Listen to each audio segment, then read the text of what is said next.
जय हिंद दोस्तों, स्वागत करता हूँ आपका हमारे channel let's know with aspirant में। तो दोस्तों, इससे पिछले वीडियो में मैंने इजराइल के लेबनान पर पेजर्स अटैक के बारे में बातें की थी, लेकिन हमें लग रहा था कि हिजबुल्लाह इस पर रिटेलिएट करेगा। लेकिन इजराइल इसके बाद नहीं रुका और उन्होंने लेबनान में भीषण एयर स्ट्राइक्स की, जिनमें 560 से ज़्यादा लोग, लगभग 600 लोग लेबनीज लोगों की डेथ की खबरें आई हैं।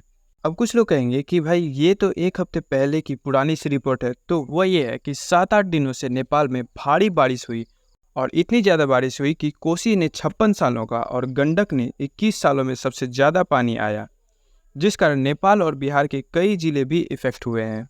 उनमें से मैं भी एक हूँ। इस कारण मैं वीडियो के लिए रिकॉर्ड नहीं कर पा रहा था। फिर कुछ दिनों तक इंटरनेट भी डिसरप्ट थे। आगे भी 3-4 दिनों तक बारिश होने की संभावना है, लेकिन फिर भी मैंने सोचा कि रिकॉर्ड कर लिया जाए कि आगे कैसा मौसम हो। तो अब आते हैं वापस अपने टॉपिक पर। तो सॉदर्न लेबनान में जब इसराइल ने स्ट्राइक शुरू किए तो नियरली 600 लोग इजरायली स्ट्राइक्स में मारे गए, जिसमें Iran backed terrorist organisation Hezbollah का एक टॉप कमांडर मोहम्मद कबीसी भी मारा गया। लेकिन हिजबुल्लाह ने फिर इसके जवाब में डजन्स ऑफ रॉकेट इजराइल्स पर दाग दिए, जिससे टेंशन्स और भी बढ़ गए हैं और ऑल आउट वॉर का खतरा और भी मंडराता दिख रहा है। और इस पर इजरायली पीएम बेंजामिन नेतन्याहू ने अपने कंट्री का स्टैंड लेते हुए कहा कि आने वाले दिन और भी कॉम्प्लिकेटेड होंगे। इसके बाद उन्होंने ये भी कहा कि मैं इजराइल की पॉलिसी को क्लियर करना चाहता हूँ कि हम दूसरों की तरफ थ्रेट्स का वेट नहीं करते, हम उनसे आगे रहकर उन्हें पहले ही खत्म कर देते हैं। और उस एयर स्ट्राइक में लगभग 1700 लोग घायल हुए हैं। और अब यहाँ कुछ लोग यह कह सकते हैं कि इजराइल गलत कर रहा है, इजराइल जेनोसाइड करता है, लेकिन ऐसा इसलिए लग रहा है क्योंकि हिजबुल्लाह ने अपने मेंबर्स और मिसाइल्स के लॉन्चर्स को लेबनान के रिहायशी इलाकों में रखकर नॉर्मल सिविलियंस के घरों को लॉन्च पैड्स की तरह यूज करता है कि जब उन्हें अटैक करना हुआ तो उन्होंने घर से ही लॉन्च कर दिया। लेकिन अगर कोई कंट्री अपने डिफेंस के लिए या फिर उन पर अटैक करने के लिए अटैक करती है तो फिर ये लोग जेनोसाइड दिखाते हैं उसे। और अब ऑब्वियस है कि वैसे जगहों में अगर स्ट्राइक होंगी तो लोग मारे जाएंगे और लोगों को एस्केलेट माइग्रेट करना ही पड़ेगा। और अभी इतनी बातें हुई ही थी कि एक नई बात सामने आती है कि इजराइल ने हिजबुल्लाह के चीफ हसन नसरल्लाह को स्ट्राइक में मार गिराया है, जो बेरूत में ही अपने अंडरग्राउंड बंकर्स या हेडक्वार्टर्स में प्रेजेंट था। उसकी एज करीब 64 थी, जिसने करीब 30 सालों तक हिजबुल्लाह को लीड किया था। हिजबुल्लाह ने हसन नसरल्लाह को शहीद का दर्जा दिया और उनके रिलीजन के अकॉर्डिंग सारी फ्यूनरल मेथड्स की गई। और इन एयर स्ट्राइक्स में न्यू रिपोर्ट्स के अकॉर्डिंग 700 लोग मारे जा चुके हैं। और फिर उसके बाद इजराइल ने ग्राउंड इन्वेजन भी लेबनान में स्टार्ट कर दिया, सॉदर्न लेबनान में स्टार्ट कर दिया है। और ये हसन नसरल्लाह जो था हिजबुल्लाह को 1992 से लीड कर रहा था। और ऐसा नहीं है कि इससे पहले उसे मारने का ट्राई नहीं किया गया हो इजराइल के द्वारा। 2006 में भी इजराइल ने 3 बार स्ट्राइक्स की थी, लेकिन फिर भी वे बच गए थे। और उस टाइम से 2024 तक नसरल्लाह सिर्फ 3-4 बार ही सामने आए। मतलब कि सोचिए 18 सालों के टाइम में उन्हें पूरा अंडरग्राउंड ही रहना पड़ता था। लेकिन फिर उसके बाद जब उन्हें या फिर कोई भी सीक्रेट अटैक्स करने हो इजराइल पे या फिर किसी भी तरह का इंफॉर्मेशन गैदर करना हो तो फिर बस वो अंडरग्राउंड ही कर लेते थे।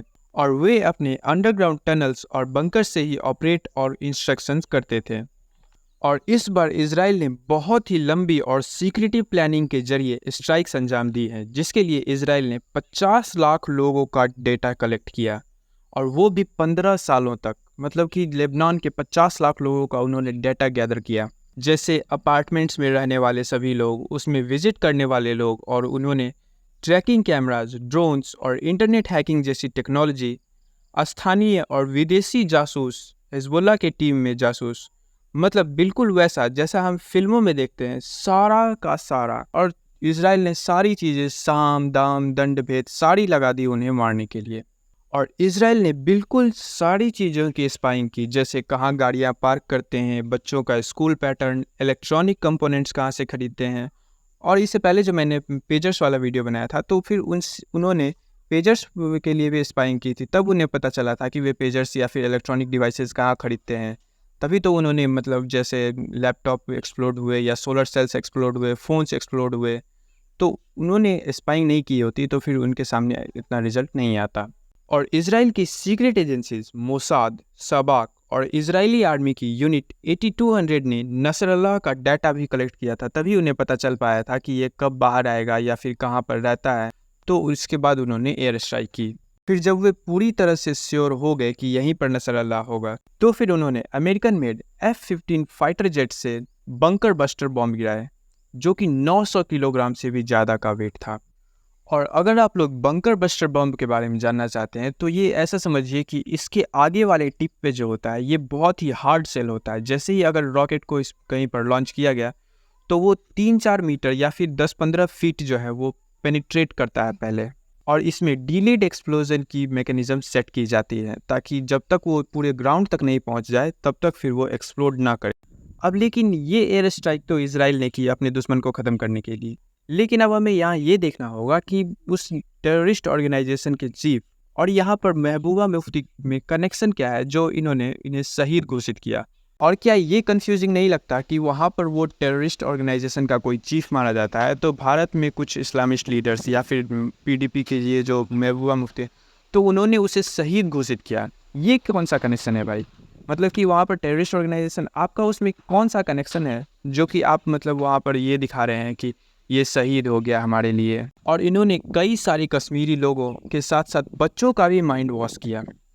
और आप लोगों को ये बात तो पता ही होगी कि जम्मू कश्मीर में अभी इलेक्शंस चल रहे हैं, तो और उसके लिए इन्होंने इलेक्शन कैंपेनिंग भी छोड़ दी थी एक दिन के लिए। तो आपके इस पर क्या विचार है, मुझे बताइएगा कमेंट में।